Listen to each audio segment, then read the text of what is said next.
Buen día, estamos en Avance Noticias comprometidos con la verdad. Hoy es miércoles 5 de octubre del 2022. Listos aquí para estar con ustedes diciéndoles la verdad sobre todos los temas que tienen que ver con la política, economía y lo social a nivel nacional e internacional. Empezamos con el resumen de las noticias. Buenos días, profesor Mena. Bienvenido. Buenos días, y todos los compañeros de Avante Noticias y a la amable audiencia. La noticia indudablemente del día y una de las más importantes de lo que ha ocurrido del gobierno del presidente Gustavo Petro, pues es la reanudación de los contactos con el Ejército de Liberación Nacional, el ELN, que se ha hecho desde la ciudad de Caracas, en la Casona, un lugar muy importante de Caracas, que es destino del gobierno del presidente Nicolás Maduro para este encuentro, calificado por Danilo Rueda como histórico. Ya tendremos la oportunidad de ampliar detalles de este encuentro, pues se firmó un comunicado a la opinión pública por parte de Danilo Rueda y también de Antonio García y de Pablo Beltrán. También estuvo Monseñor Fabio Henao por parte de la Iglesia Católica Colombiana, Carlos Ruiz Macié por parte de Naciones Unidas y bueno, delegados de Cuba, de Venezuela y del Reino de Noruega que participan como facilitadores, no como intermediarios. Eso lo aclaró Danilo Rueda, sino como garantes, los garantes del proceso. También estuvo el senador Pea. Ya hablaremos sobre los pormenores. Hay muchas noticias internacionales en Cuba. La televisión cubana denunció que hay una ofensiva conspirativa contra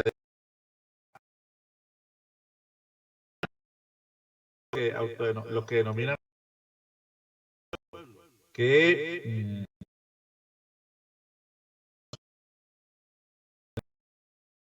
es un plan terrorista fraguado en Estados Unidos para hacer daño a la República de Cuba y más aún ahora en las situaciones tan difíciles que están afrontando por los efectos del huracán Ian que haya ocasionó pues una devastación enorme, aunque muy pocas víctimas. Todas las víctimas mortales son lamentables, pero pues hay que decirlo, ¿no? Mientras en Miami fueron 105 las personas fallecidas por estos de ese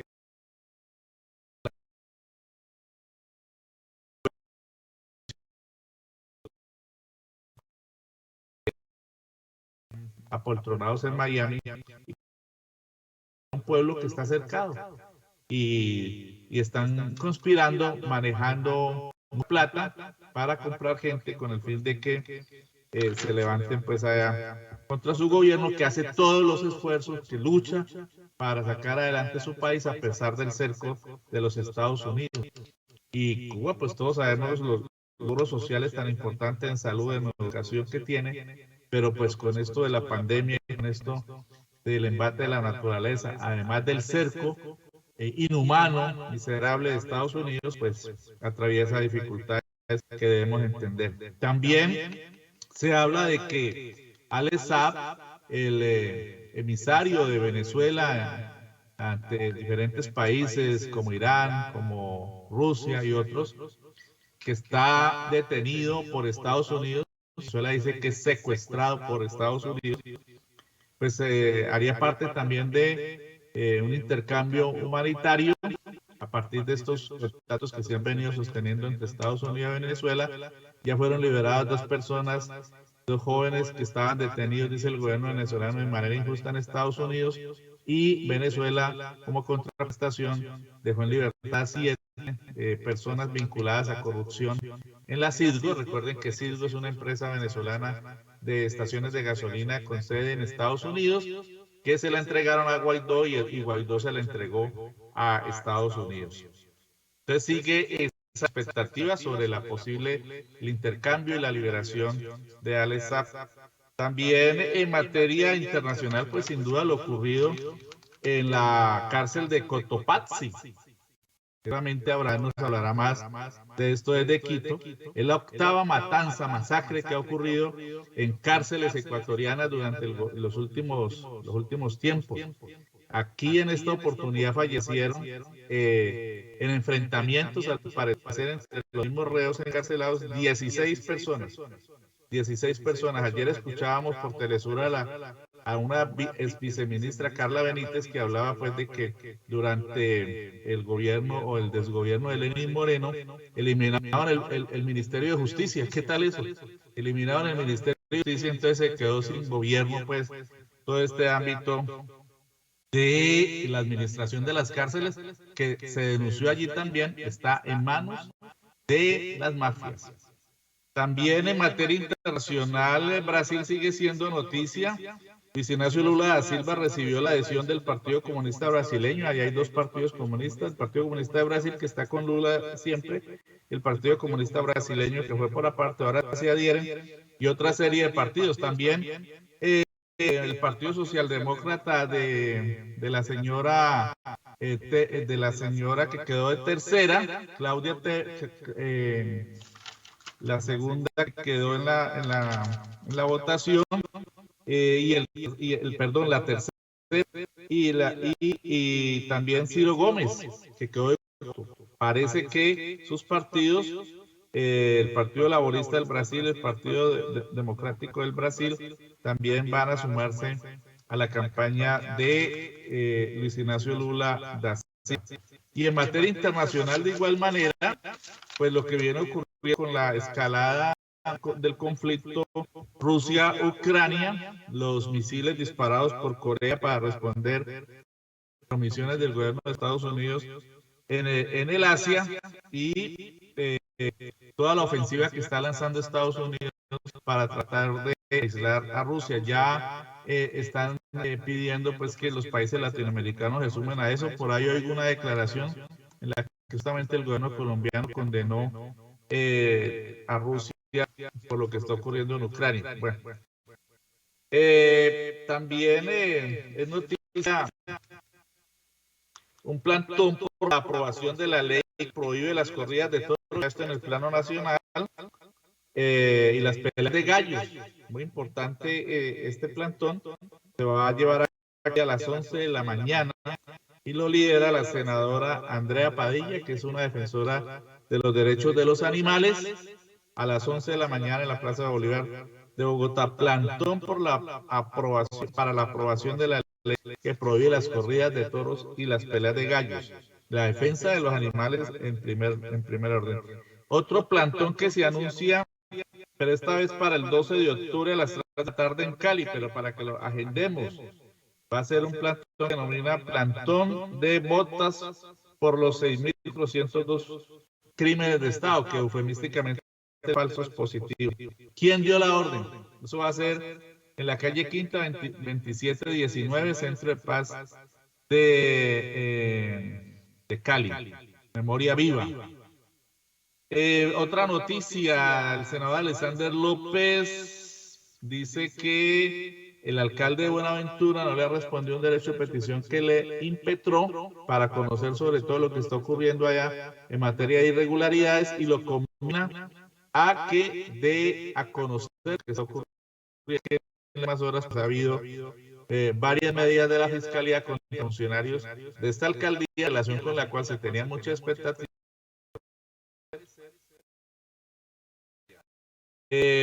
Los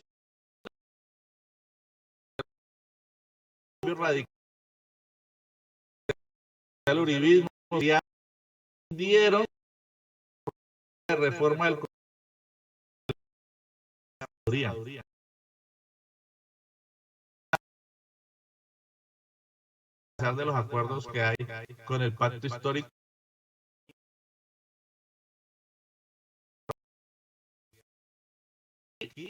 Hundieron este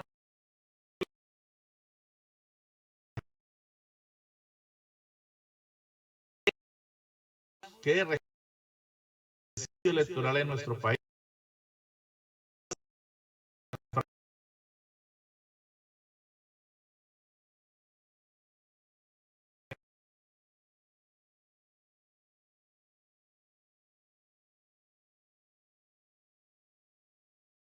Gabriel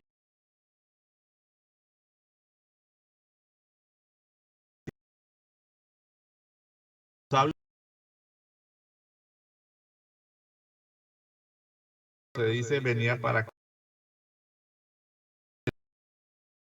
Tantos que se presentan de maltrato a nuestra infancia. Bueno, hubo una reunión entre el presidente Nicolás Maduro y el canciller Álvaro Leiva, ¿no? Muy interesante, muy importante. Seguramente alistando el encuentro entre el presidente Maduro y el presidente Gustavo Petro próximamente. La vicepresidenta Francia Márquez estuvo viendo por ahí en RTBC, por fin en RTBC entrevistaron a alguien del gobierno, ¿no? Pero una entrevista pues muy editada, muy a la carrera, con problemas de edición, pues valga decirlo. Y bueno, allí se refirió a asuntos importantes como el de la famosa equipamiento de la casa.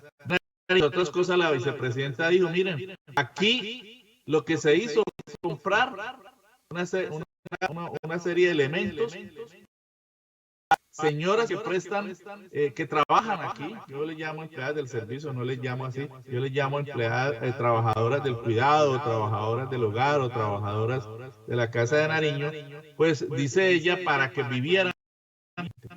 Y las sábanas que cubren sus lechos son las mismas que cubren las nuestras. Y sus camitas fueron ampliadas. Ustedes no se imaginan lo felices que estaban y cómo lloraban. Claro, esto no, lloraban de felicidad al agradecerle eso. Esto no lo dirán los medios masivos tradicionales de comunicación, pero miren la importancia de que el gobierno ejerza su autoridad dando a conocer comunicacionalmente, qué es lo que se ha venido planteando, lo que está realizando y la verdad sobre los asuntos. Otra noticia, mil empleados temporales se crean en la DIAN para tratar de agilizar la recuperación de dineros que evaden muchas personas en materia de impuestos. Eso van a ser temporales. También hubo un ultimátum de la niveles a los empresarios de la energía para que anuncien las rebajas a las que se comprometieron. Dice, no están cumpliendo. El gobierno será el que establezca motu propio los valores de esa energía. Lorena Cañas declaró ante la Fiscalía sobre las irregularidades y los prontos casos de corrupción en los que incurrió este señor. El INVIMA, el Instituto para la Vigilancia de Medicamentos, esto es muy grave, sufrió un ciberataque. Van detrás de todo el andamiaje de los medicamentos de nuestro país. Bueno, ya voy terminando. Se denunció que hay 11.000, que fueron tramitadas 11.000 libretas militares de manera ilegal, con personas exógenas al ejército y con personas vinculadas al ejército. Imagínense hasta dónde llegan, pues, los casos de corrupción en nuestro país. Y esta vallenata, la Procuraduría abrió investigación. Hay reformas a la reforma tributaria. Se informa que ya no será de 25 millones, sino de entre 23 y 22 billones, y que se rebajan los impuestos al petróleo y al carbón, y también a los famosos embutidos. Esos ya no harán parte de la reforma, tampoco el día sin IVA, ya ni nacional, ni con todos, de ninguna manera. Se quedaron pues con tanta bulla que hicieron los señores de comerciantes, que porque iban a presentar denuncias en el comercio internacional por no incluirlos a ellos, entonces se quedaron por fuera. A partir de los patrimonios, de los impuestos a los patrimonios, entonces, a partir de 3.000 millones de pesos, quienes tengan patrimonios superiores a los 3.000 millones de pesos, o a partir de 3.000 millones de pesos, pagará un impuesto del 0.5% de los que tengan más de 5.000 millones de pesos de patrimonio, pagarán el 1% y los que tengan patrimonios superiores a los 10.000 millones de pesos, 1,5%. Será el monto que tendrán que pagar por impuestos. El Banco Mundial dice que Colombia crecerá al 7,1%. Esto es una medición, pues, del mundo capitalista que solamente ubica crecimiento económico de un lado, que es el del empresariado y el del capital y el de la economía macro, pero no tiene en cuenta la economía de abajo, de los pobres. En relación con la Mojana, hubo un debate en el Senado, toda esa crisis que hay por el invierno y por el desastre invernal, y el gobierno anuncia medidas de fondo orientadas a favorecer fundamentalmente a las familias. Se denunció que hay 2.000 elefantes blancos en Colombia que cuestan 20.000 billones, 20 billones de pesos, 20 billones de pesos denunció la Contraloría, y se inició el debate al proyecto de ley de paz total, es el número 160 en Cámara y 181 en Senado. Y recuerden que este es uno de los dos proyectos de ley para implementar la política de paz total del gobierno nacional.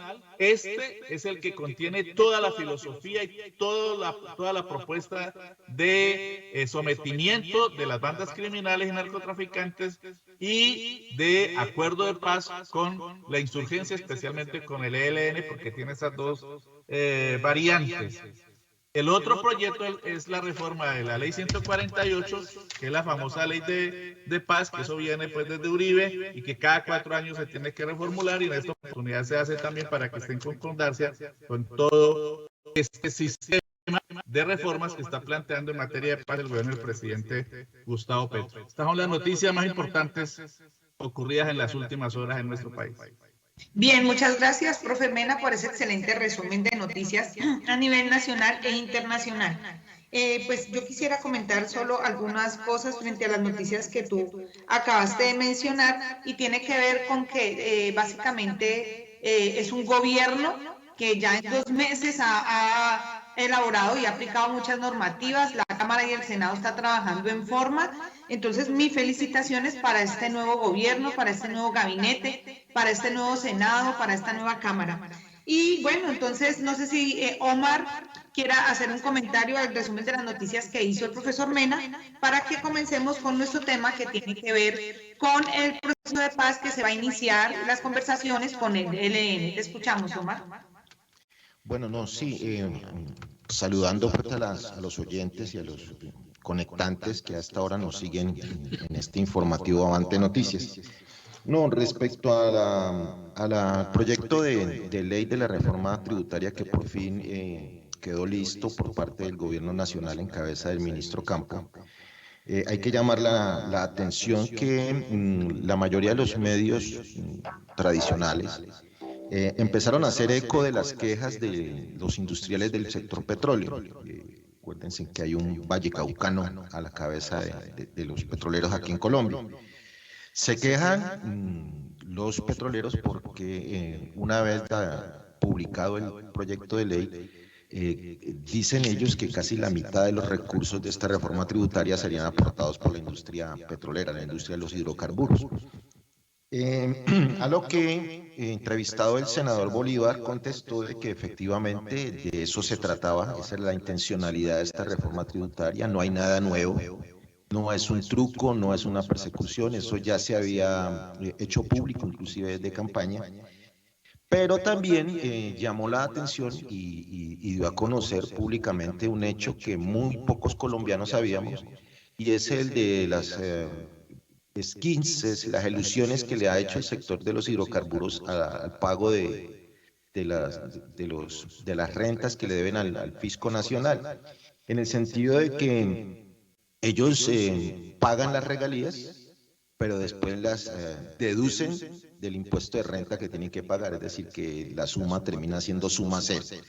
Entonces, en esta reforma tributaria ya se hace caso omiso de esa exención, de esa ilusión, y se ponen a pagar lo que realmente deberían pagarle las industrias petroleras.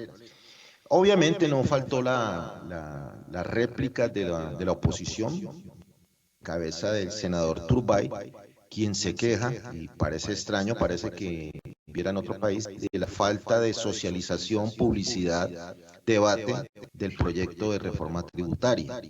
En el entendido de que toda la nación colombiana ha sido testiga de la serie de foros, de socializaciones, de consultas a la sociedad civil, incluidos los industriales, los comerciantes, los mismos petroleros, respecto a las acotaciones, a las anotaciones que deberían hacerle al proyecto.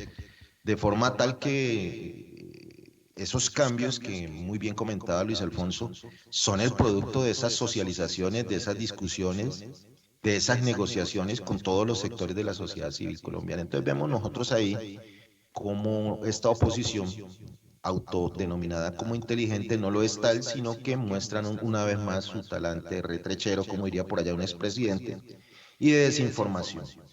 Y para terminar este complemento de la noticia, del resumen de noticias del profesor Mena, quisiera acotar en torno a la noticia del asesinato de los niños. Nuevamente, los niños de Colombia están en el centro de la noticia por temas de violencia en contra de ellos. En este sentido hay que resaltar las cifras que entregó el DANE respecto al abuso sexual y la violencia intrafamiliar en estos últimos 3 años. Se incrementó de manera espectacular. Los embarazos para niñas entre 10 y 14 años se aumentaron, casi que se duplicaron. Y lo más increíble es que los segundos y terceros embarazos en este mismo sector de población, es decir, niños y niñas de 10 y 14, también se incrementaron.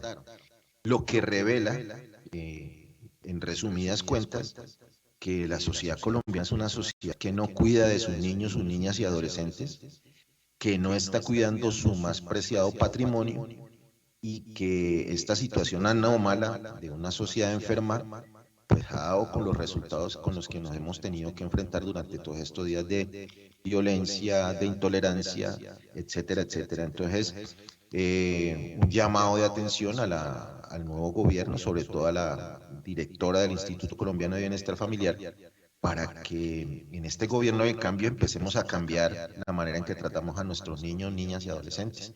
Yo por ahora dejaría ahí, Claudia y oyentes.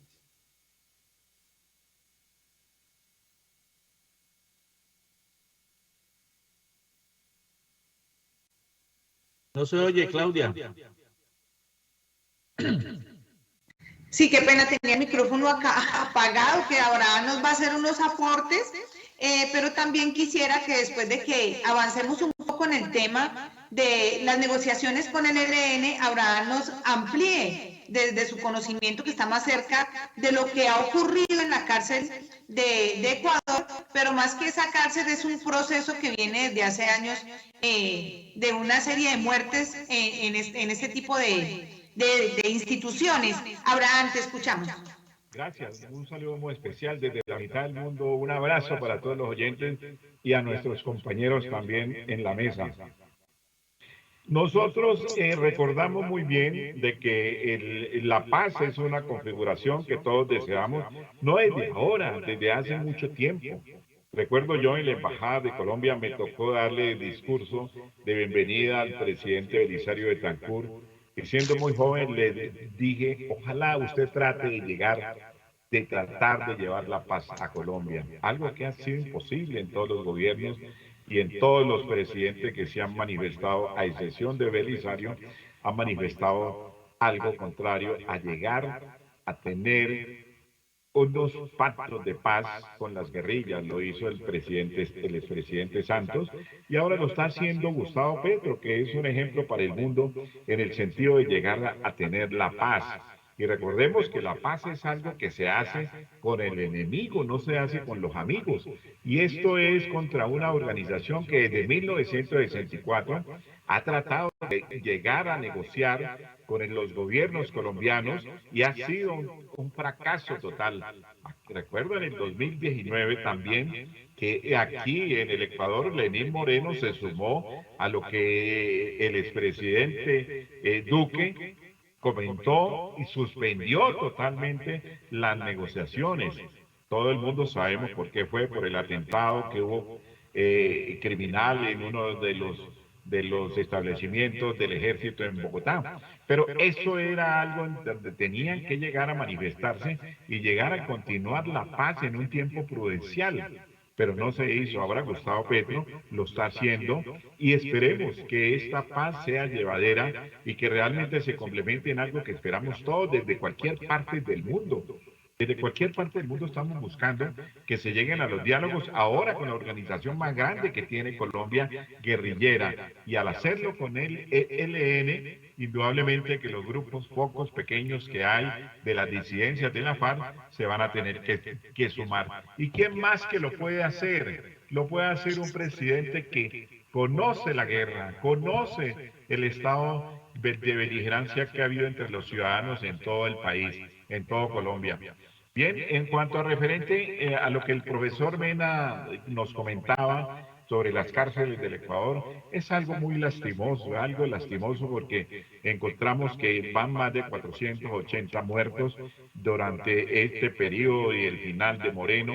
Por tanto, no hemos visto sino una falta de coordinación dentro de las cárceles y aún más del manejo logístico, político, que debe tener las cárceles no solamente en el Ecuador, sino en Latinoamérica. Hemos visto que México, Puerto Rico, Colombia han tenido desfases totalmente, pero nosotros aquí en el Ecuador ha sido algo nefasto porque los mafias de la droga llegaron a tener un poderío brutal, fuerza brutal, debido a que el gobierno ha permitido de que esto se engrandezca y no ha habido totalmente una ofensiva total contra las mafias. Las mafias de Sinaloa, las principales de todo México y algunas de Colombia se han sumado a este desastre que tenemos en este momento en el Ecuador. Por tanto, es algo que hay que atacar y tenemos que hacerlo desde cualquier parte. No de la gobernabilidad, sino de nosotros los ciudadanos en repudiar el manejo que ha tenido un presidente en donde no ha podido manejar, un presidente y un Estado que no han podido manejar esta circunstancia social nefasta que tenemos no solamente en el mundo y más que todo en el Ecuador, donde todo el mundo vive pendiente de cómo dormir y no sabe cómo va a amanecer. Es algo que las encuestas lo dicen. Están muchos ciudadanos al ver de la ciudad de Guayaquil esa arremetida tan brutal de las mafias, se han ido por los secuestros, por los asesinatos, por las venganzas, por lo que no se pueda caminar en una ciudad en donde tenemos también una alcaldesa que se ha dedicado a cuestiones baladíes, mientras la seguridad ciudadana, que lo dice la Constitución, de nuestras constituciones son muy claras en decir que nos tienen que dar vida. Vida va dentro del campo de la seguridad y dentro del cuidado que nosotros debemos tener, no solamente en vida, sino en salud y en educación. Eso es, mi querida Claudia, de Quito, un abrazo para todos.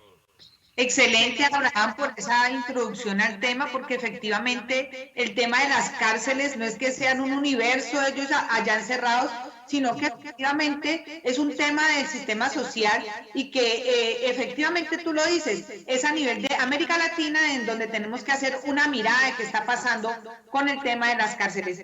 Pero bien, avancemos con nuestra propuesta del día de hoy, que vamos a tocar el tema que es bien importante, como lo dijo Abraham y el profe Mena, y es este sistema de negociaciones que viene haciendo Colombia desde hace décadas, que se convierte en un proceso de paz que esperamos que continúe y que digamos que se amplía de alguna manera con la estrategia de la paz total y esa estrategia que me encanta de no matarás. Profe Mena, te escuchamos para que nos hagas una introducción sobre esas negociaciones que empezó el presidente Petro con el ELN.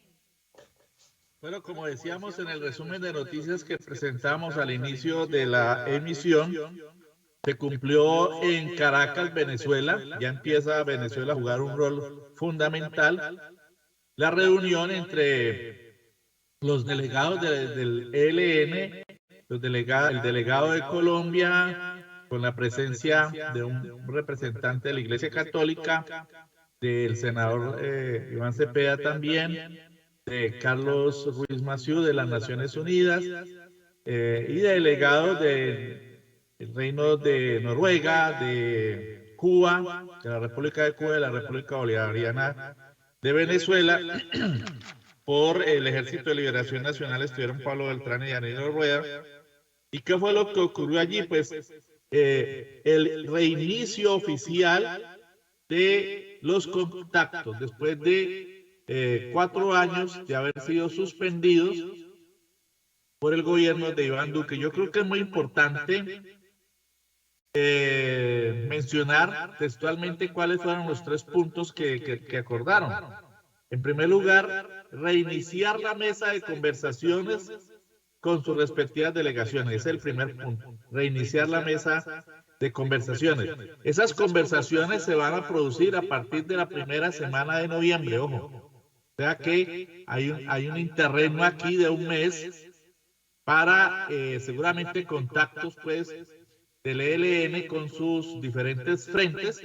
Se dice que el ELN es una organización distinta a las FARC en el sentido de que mientras las FARC eran centralizadas con un mando único, aquí sería una organización federada, es decir, con mandos diferentes en distintos sectores del país, y que entonces por eso ellos todos lo someten a la aprobación de sus diferentes componentes. Bueno, seguramente este mes lo dedicarán a eso. Lo que todo el mundo espera es que este proceso de diálogo no se demore pues otra vez una cantidad de años, sino que sea más expedito. No a la carrera, seguramente no va a ser a la carrera, pero tampoco pues con 4, 5, 6 años. Segundo punto, retomar el conjunto de los acuerdos y avances logrados desde la firma de la agenda de marzo 30 de 2016. Creo que esto fue en Quito, ¿no, Abraham? Se retoma esta agenda, imagínense, de marzo del 2016. Estamos hablando de 6 años, más de 6 años. Más de 6 años. Marzo, abril, mayo, junio, julio, agosto, septiembre, octubre. Casi 7 meses, casi 6 años y 7 meses. De modo que esto es lo que ha ocurrido. Que el gobierno de Iván Duque hizo trizas el acuerdo de paz, no solamente con la FARC, sino los contactos con el ELN. Y además instigó y presentó todo lo leal que había sido Cuba, ¿no? Al facilitar su territorio para los diálogos, lo presentó ante Estados Unidos como una connivencia con el terrorismo, ¿no? Intrigó, y producto de eso es lo que se ha venido denunciando en el sentido de que por facilitar el proceso de paz, la metieron en la lista de terroristas que tiene Estados Unidos, porque Estados Unidos se arroga, se atribuye la función de gendarme del mundo. Entonces ellos quitan visas, ellos sancionan países, ellos dicen quién es terrorista y quién no, cuando el principal imperio que ejerce la violencia y la violación de los derechos humanos en el mundo, y por tanto el terrorismo internacional, es Estados Unidos. Y el tercer acuerdo es anunciar el restablecimiento del proceso de diálogo después de la primera semana del mes de noviembre, lo que decíamos ahora. Y finalizan diciendo que el gobierno de Colombia y el ELN agradecen a los países garantes, la República de Cuba, el Reino de Noruega y la República Bolivariana de Venezuela, por su compromiso inquebrantable, del mismo modo a los invitados especiales, la misión de verificación de Naciones Unidas y la Iglesia Católica. Ahí está pues el reinicio de los contactos. En menos de 2 meses el gobierno del presidente Petro está siendo coherente con una de sus principales propuestas, que es que haya paz en nuestro país. Mismos lugares comunes de siempre. Ojalá la mayoría del pueblo colombiano entienda realmente lo que está ocurriendo. Y finalizo con esto. Ayer Juan Camilo Restrepo, en una entrevista con CMI, decía que esta es la última oportunidad que tiene el ELN para que no lo deje el tren de la historia. Yo creo que este señor, Juan Camilo Restrepo, tiene mucha experiencia en esto porque, entre otras cosas, fue el jefe negociador con el ELN, ¿no? Él estuvo en los diálogos de marzo de 2016 y además de eso recordaba la experiencia de Tocancipá, donde correspondiendo un poco a la propuesta que tiene el ELN o a su filosofía de que ellos son solamente intermediarios entre el Estado y la sociedad, entonces se inició un diálogo social. En Tocancipá se reunieron 100 representantes del Estado, 100 representantes de la sociedad e intentaron un esfuerzo de ponerse de acuerdo en asuntos relacionados con problemáticas y soluciones. Finalmente esto no fructificó, pero es un poco en el plano de lo que plantea el ELN. Yo creo que esto va a ayudar mucho, sin que eso haya sido creado pues para el acuerdo con el ELN específicamente, pero sí va a ayudar mucho los 50 diálogos sociales que está impulsando el gobierno del presidente Gustavo Petro, y creo que eso va a contribuir también en todo ese proceso, porque las dos cosas, nutrir el plan de desarrollo y aportar al proceso de paz total, hacen parte de una integralidad, hacen parte de todo ese proyecto holístico que plantea el gobierno del presidente Petro y de Francia Márquez. Bien, perfecto, profe Mena, muchas gracias por hacernos esa introducción tan importante. Fíjate que es bien importante que este gobierno está haciendo de manera holística, como tú lo dices, todo esto frente al proceso de paz. Y es que si no hay un proceso de paz, que es lo que no quieren entender los violentos y los otros, no hay buenas economías, si no hay un proceso de paz, si las ciudades, mire cómo están las ciudades, son imposibles, son inseguras, es necesario incluir todos los actores violentos y armados a este proceso de paz. Entonces se está avanzando desde diferentes aristas. Entonces, en ese orden, pues quería comentar algo más, pero antes de eso quisiera escuchar las apreciaciones de Omar y de Abraham. Te escuchamos, Omar. Bueno, efectivamente es esperanzador este anuncio, reinicio de la negociación entre el Estado colombiano, y yo en eso soy muy puntilloso de darle ese carácter de negociación entre el Estado y el actor armado, para que no nos vuelva a pasar por ignorancia o por olvidarlo, que las negociaciones no son entre un gobierno, un presidente y un actor, sino que es un señor que representa al Estado. Entonces, hecha esa reiteración que a ratos pareciera ser ni nada, ni como que muy mínima, quisiera hacer como 2 o 3 anotaciones, sin descontar pues la alegría que nos da a todos los colombianos el inicio de esta ruta hacia la paz total. Uno, hay muchos analistas, conocedores de la conflictividad colombiana que han mencionado, sin ponerse pues en la orilla opositora, las dificultades que tiene la negociación con el ELN. Nosotros los colombianos de promedio tenemos la tendencia a creer que la negociación o los diálogos serían del mismo estilo que lo que se hizo con la exguerrilla de la FARC-EP. Son 2 movimientos, o eran 2 movimientos que tienen diferencias muy grandes en la concepción de su lucha armada, también en sus objetivos, a pesar de las coincidencias.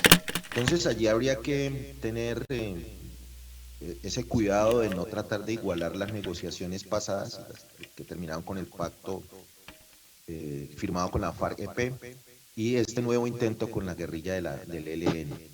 En ese mismo orden de ideas y en eso ya han empezado a trinar y a atacar los enemigos de la paz, porque hay que llamarlos así, los enemigos de la paz, aduciendo que la dificultad con el ELN es que no hay un mando central que podría obtener mando sobre todos los miembros de esta guerrilla, mostrando pues también un muy conveniente desconocimiento de la historia y del accionar de esta guerrilla. Efectivamente, esta guerrilla tiene un mando central, el famoso COSE. Es diferente de la FARC porque es una organización más o menos federada, pero que sin embargo obedece a los mandatos de sus máximas entidades de mando, es decir, un congreso. El último congreso, en palabras de Víctor Correa de Lugo, tiene ese mandato de la negociación de la paz. Y quienes hemos leído un poquitico sobre la historia del ELN sabemos que esos mandatos se cumplen y que no se cambian sino hasta que haya otro congreso y se cambie ese mandato. Entonces el último mandato es el de la búsqueda de la paz. Por el otro lado, efectivamente, el nivel de negociación con el ELN es mucho más complicado en términos de que los objetivos que tiene esta guerrilla son puntuales y dentro de esos objetivos, y aquí yo quiero resaltar lo que apuntaba por ahí el profesor Mena, es el de la participación de la sociedad civil. Acuérdense que ellos planteaban en años anteriores la famosa Convención Nacional como requisito sine qua non para avanzar en una negociación con el ELN. Entonces, digamos que como lo decía el profe, sin que el gobierno Petro haya accedido o esté implementando esta condición, la coyuntura está dando para que esa supuesta condición, prerequisito para la negociación del ELN, se esté dando de por sí.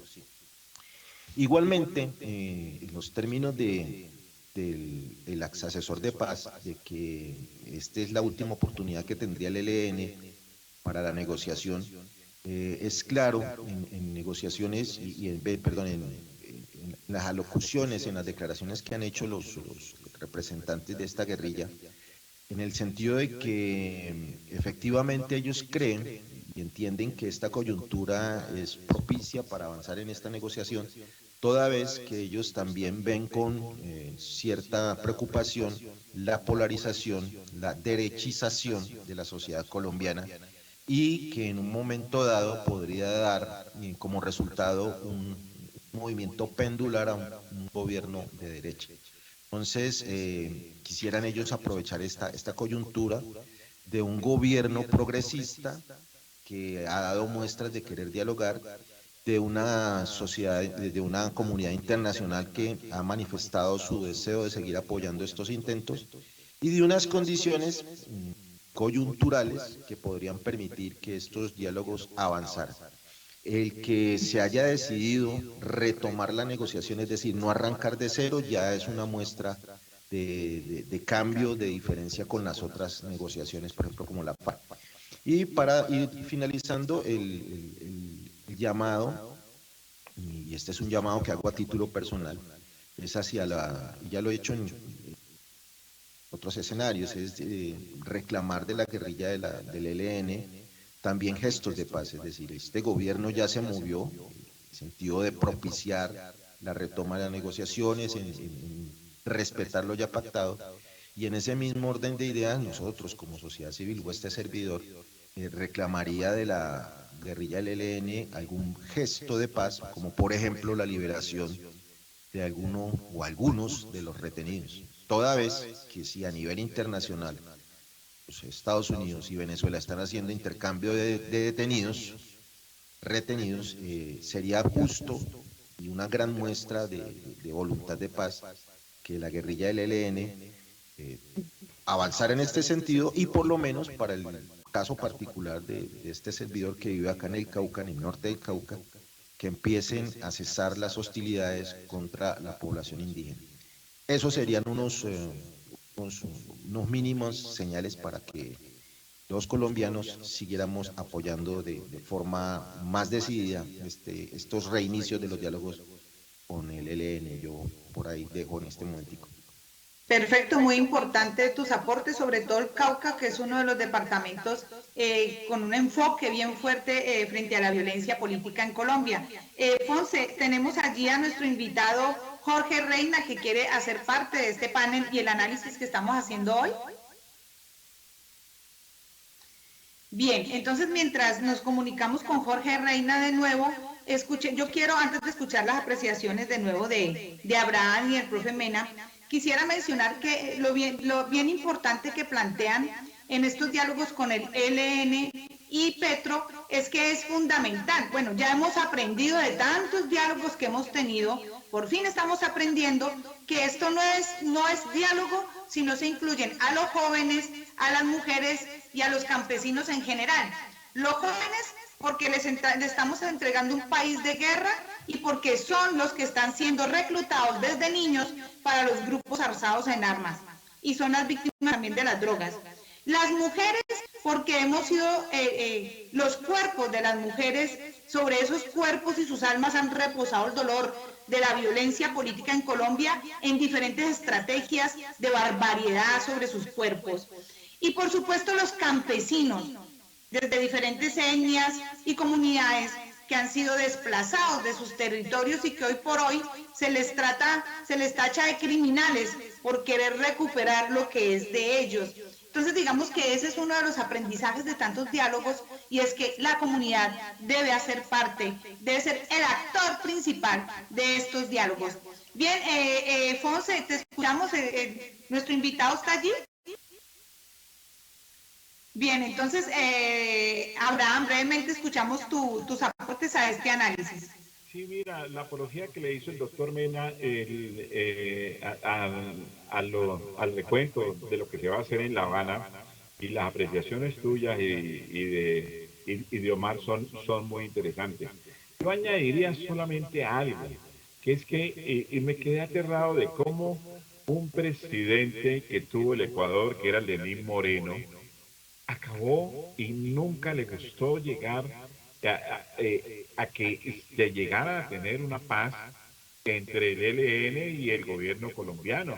Es algo nefasto, y algunos escritores lo comentaron alguna vez después de haberlo hecho, porque en mi caso me quedaba aterrado de ver que un presidente, Lenín Moreno, al cual lo conocí yo mucho profundamente, ya que era muy ligado a Rafael Correa y Rafael era mi gran amigo, de ver que Lenín Moreno, su vida pasada era la de haber sido un guerrillero, de haber sido un hombre que creó Alfaro Vive, y de llegar a no creer en que se tenía que llegar a la paz, así como él la llegó a tener, y llegó a ser presidente precisamente por la paz que él mismo tomó y que él mismo en la sociedad le otorgó y le dio el beneplácito de llegar a ser presidente de la República del Ecuador, pero lo fue por Rafael Correa, eso es indiscutible, pero lo fue. Como un hombre que fue guerrillero, que donde tuvo algunas imágenes en las cuales se le aduce al sentido paralítico que él tenía físicamente, era porque él había traicionado a determinadas personas del grupo Alfaro Vive y le pegaron un balazo en una panadería del norte de Quito que lo dejó inválido a él.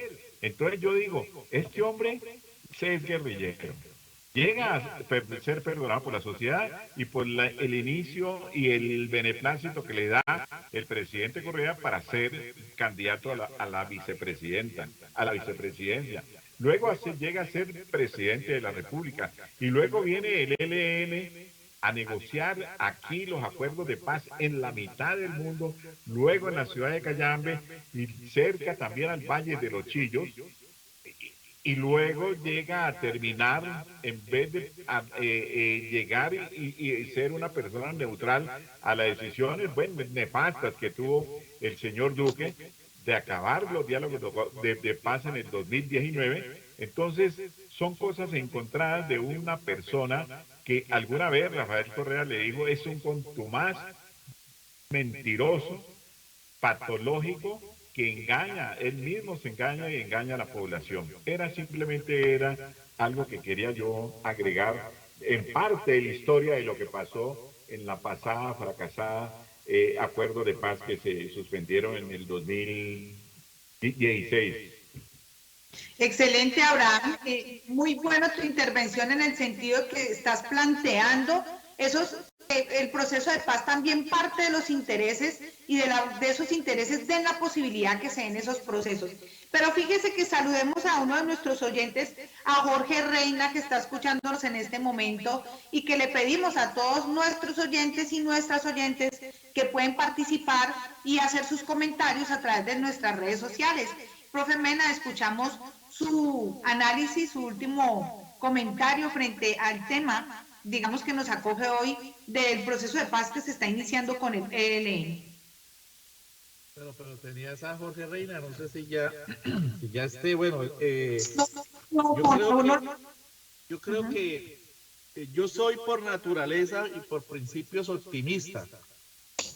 Yo creo que si partimos de en los procesos con una posición negativa, pues seguramente no vamos a llegar a buen puerto.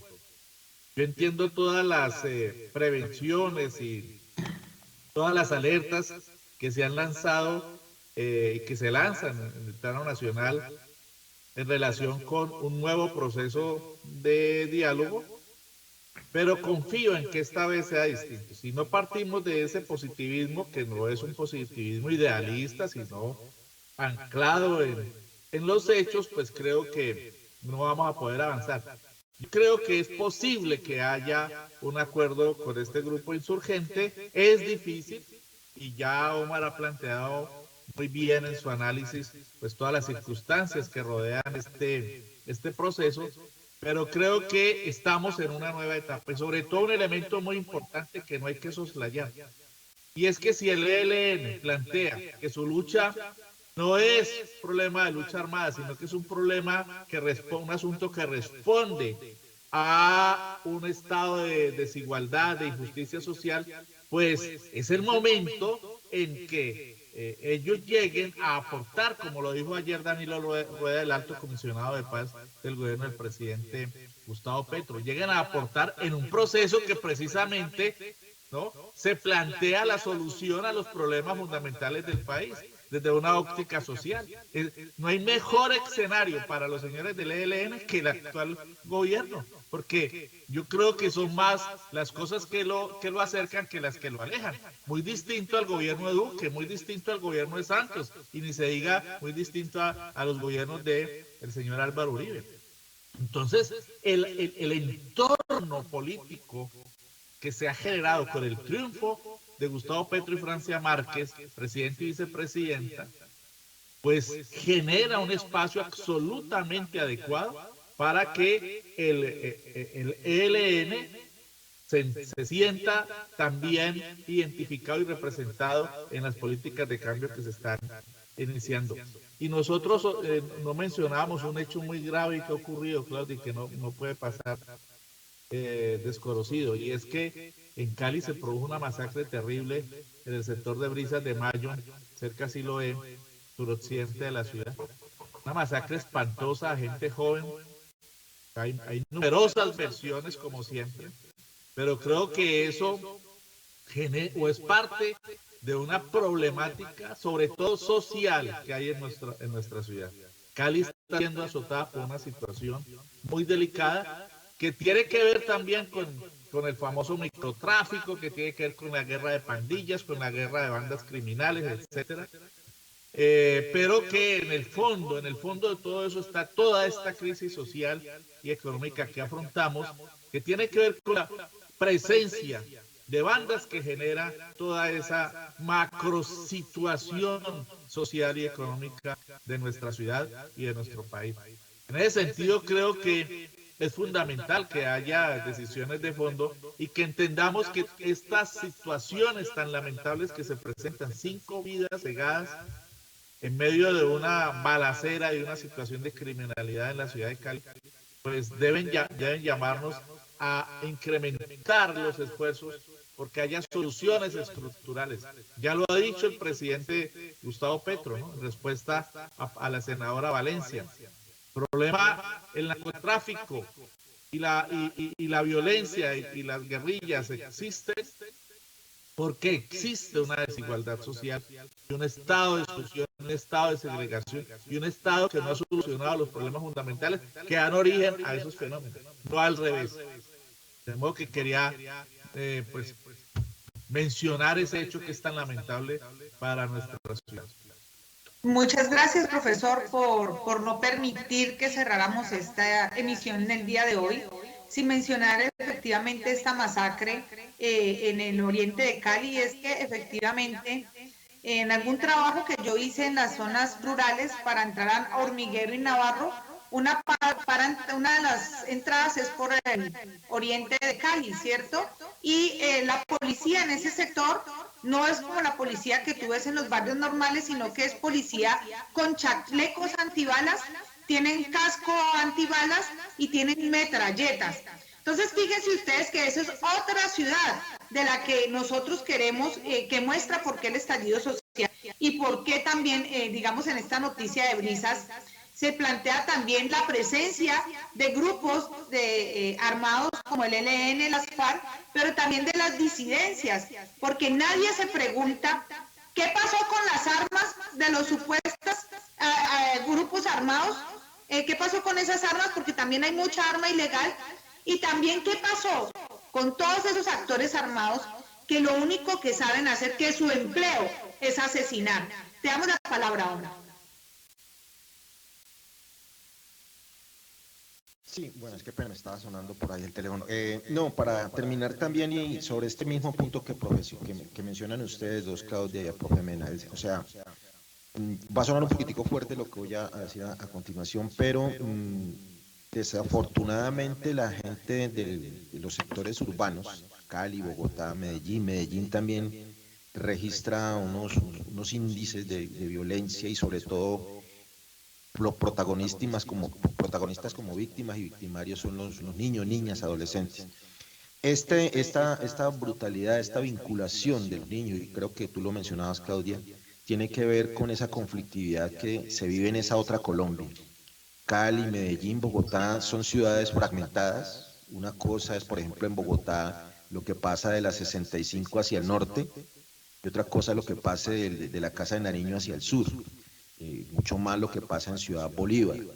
Y en Cali pasa lo mismo, lo que pasa en el oriente, lo que pasa en Siloé, son mundos diferentes, son realidades diferentes. Pareciera ser que esa otra gente de los sectores populares no contara a la hora de la toma de decisiones políticas, administrativas de los diferentes gobernantes que han tenido estas ciudades. El llamado, ya con esto termino, es a que a través de estos ejercicios de análisis y de difusión de las otras noticias, no dejemos que el tinte amarillesco de la noticia y del mal ejercicio periodístico se quede en la nota luctuosa de llanto, de música, de violines de fondo, de preguntarle obviedades y de no respetar el dolor de los protagonistas de la nota, sino ir más allá, como lo menciona el profesor Mena, a la estructura y a las causas últimas de esos hechos tan atroces que tristemente pues, tienen como protagonistas a nuestros jóvenes, niños, niñas y adolescentes. Yo dejo ya para terminar ahí. Perfecto, y fíjate, Abraham, que mencionas algo bien importante, porque esto no es solamente el amarillismo de la sangre corriendo por las calles de nuestras ciudades, sino esas estructuras que están llevando a que en nuestros barrios la gente se esté matando. Y otra de mis preguntas es, ¿por qué esta masacre hoy está siendo mencionada cuando en Cali todos los días hay masacres? Y por ejemplo acá en La Ladera, que yo estoy cerca aquí en La Ladera, prácticamente todos los días en la noche parece la feria de las balas. Entonces no podemos permitir que los colombianos nos acostumbremos a la violencia y que, bueno, se visibilizó esta masacre, pero si nos vamos a las bases de datos de la policía, ¿sí?, a las bases de datos de Cisalva y las bases de datos de la violencia, nos pueden decir cuál es el modo operandi y los tipos de muertes que se están llevando en los barrios, en las periferias en Colombia, y de allí por qué la importancia de la campaña de la paz total y de la campaña No Matarás, que de acuerdo al comisionado de paz ya está teniendo sus efectos, porque los grupos, muchos grupos quieren estar en este campo. Entonces, bueno, este era mi comentario ya para finalizar. Les agradecemos a nuestros panelistas por estar aquí en Avante Noticias, comprometidos con la verdad. Nuestro compromiso es darle otra mirada a las noticias, una mirada desde los territorios, con una conexión a los procesos sociales, económicos y políticos